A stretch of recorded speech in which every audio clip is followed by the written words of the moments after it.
igreja, mas o problema é que Corinto era uma cidade muito difícil. Era uma cidade muito portuária, era uma das principais cidades daquela época. E ali era uma igreja que havia crescido muito, uma igreja que havia tomado dimensões, talvez além do que os próprios apóstolos estavam esperando. E essa irmã, então fala para Paulo, que a igreja em Corinto estava tendo alguns problemas. Em que ordem? Primeiro, divisões.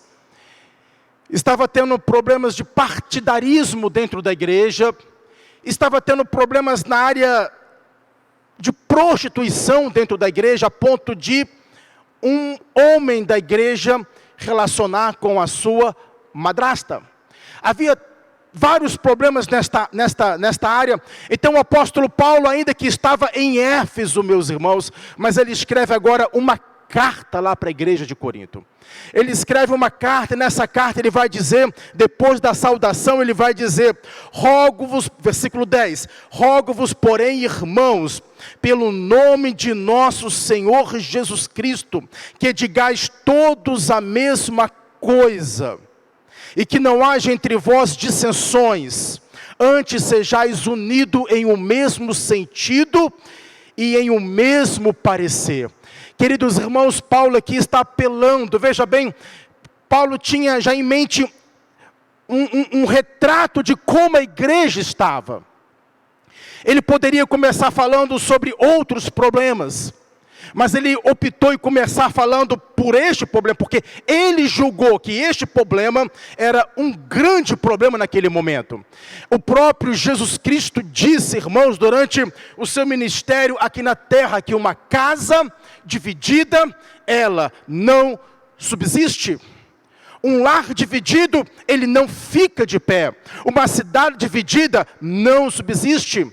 E uma igreja dividida também, ela não consegue permanecer muito tempo. E existe uma das áreas que o adversário tenta trazer, atuar, ou tenta inserir na igreja, é a divisão. Isso aconteceu aqui em Corinto.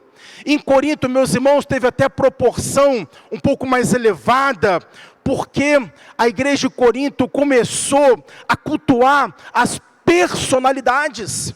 Interessante que o problema não era os líderes, mas era as pessoas que estavam cultuando as personalidades. Olha o que eles estavam dizendo, lá no capítulo de número 12.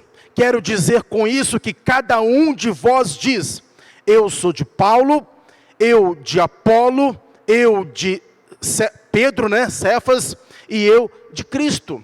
Então havia uma igreja, e dentro desta igreja havia pessoas que estavam cultuando a personalidade.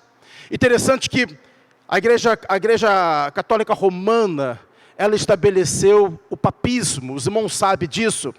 E nós cristãos, às vezes também temos estabelecido na igreja personalidades. E essas personalidades, às vezes, são alguns pastores do que está aí no YouTube. Essas personalidades podem ser alguns cantores. Essa personalidade pode ser algumas figuras que ficam andando de um lado para o outro. A igreja, ela estabeleceu personalidades. Eu quero dizer isso para os irmãos, que isto não glorifica o nome do Senhor.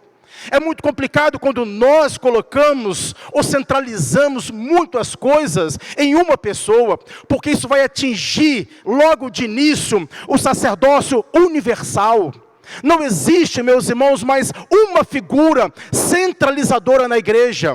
O que Paulo está colocando aqui é que a igreja não pode estar centralizada em Paulo, ela não pode estar centralizada em Apolo, ela não pode estar centralizada em Pedro, ela não pode estar centralizada em homem algum.